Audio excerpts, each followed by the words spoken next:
حسین کی شہادت جیسے محرم میں ہوئی اور حضرت حسین کو جیسے بے یار و مددگار شہید کیا گیا، اس سے بڑی شہادت حضرت عثمان رضی اللہ عنہ کی۔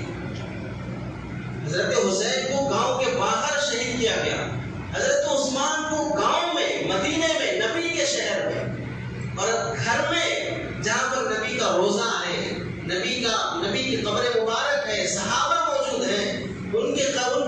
3 دن ان کو بھی پیاسا رکھا گیا، ان کی لاش کچرے کے کوڑے دان پہ پڑی رہی 2-3 دن تک، کسی کو قریب نہیں آنے دیتے تھے۔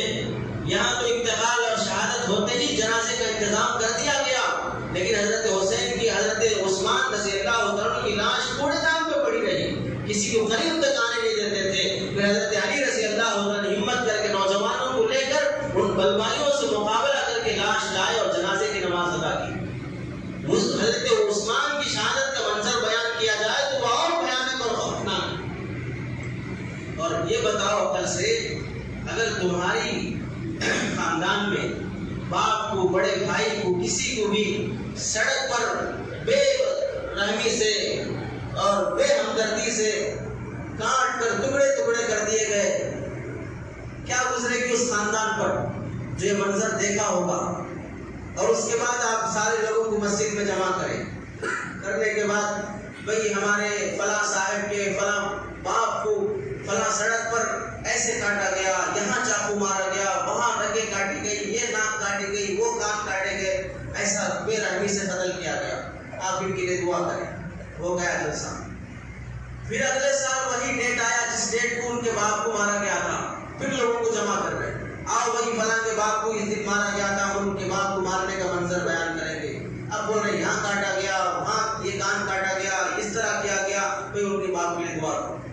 1 سال، 2 سال، 3 سال، 4 سال، اس باپ کا جو اگر غیرت مند بیٹا ہوگا تو بولے گا آپ کیوں ہمارے خاندان کا مذاق اڑا رہے ہیں، کیوں ہر سال یہ منظر بیان کر کر کے ہم کو تکلیف پہنچا رہے ہیں؟ وہ منظر جس کی وجہ سے ہمارے باپ اور بھائی کو مارا گیا، ہمارے دل میں اس کی تکلیف ہے، لیکن لوگوں کے سامنے ہر سال کو ڈیٹ آنے پر آپ بیان کر کر کے کیوں ہمارے گھر کا مذاق اڑانا چاہ رہے ہیں، خاندان میں اور محلے میں، بستی میں کیوں ہمیں بدنام کرنا چاہ رہے ہیں؟ ہر انسان یہی سوچے گا۔ اب پھر یہ سوچو کہ جس بار حضرت حسین کو شہید کیا گیا، ہر سال وہ ڈیٹ آنے پر یہی منظر بیان کر رہے ہیں، حضرت حسین کو ایسے مارا گیا، ایسے شہید کیا گیا، ایسے فلاں کیا گیا۔ کیا بولنا چاہ رہے ہیں آپ؟ نعوذ باللہ کہیں ایسا نہ ہو یہ آل رسول کی توہین ہو جائے، آل بیت کی توہین ہو جائے، اور اللہ اور اس کا رسول اور اللہ کے نبی کا خاندان تمہیں کل قیامت میں گریبان پکڑ لے۔ میرے نواسے کی شہادت کو تم ایسے بیان کر رہے تھے،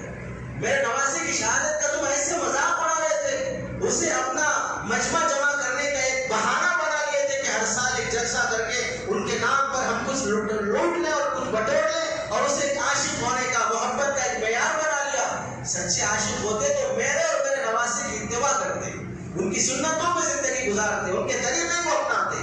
اس واسطے محرم کے مہینے میں صرف اس نام میں جلسہ کرنا کہ شہادت حسین، واقعہ حسین بیان کیا جائے گا، یہ بالکل غلط اور ناجائز بات ہے، آل رسول کی توہین معلوم ہوتی ہے۔ اس واسطے بزرگوں کرنے کے کام صرف یہ ہے، اس مہینے میں روزے کا اہتمام، اسلامی تاریخ قائم کرنے کا اہتمام، اپنے گھر والوں کو عاشورہ کے دن وصال کا اہتمام، اور عاشورہ کے دن اعتدال کے ساتھ سبیل نہ لگائی جائے اور کھانے نہ کھلائے جائیں، افطار میں اہتمام کیا جائے اور افطار میں غیر مسلموں کو دعوت دیا جائے، انہیں بھی دوستیاں بڑھائی جائے۔ اس موقع پر حضرت حسین رضی اللہ عنہ کی محبت میں 2-4 ہمارے غیر مسلم بھائیوں سے محبت کر کے انہیں اسلام کی دعوت دو، انہیں انسانیت کی دعوت دو، انہیں ہمدردی کی دعوت دو، ایسا کچھ کام کر کے دکھاؤ جس سے اللہ اور اس کا رسول خوش ہو جائے۔ اللہ تعالیٰ سے دعا ہے کہ سنی باتوں پر عمل کی توفیق نصیب فرمائے۔ وآخر دعوانا الحمدللہ رب العالمین۔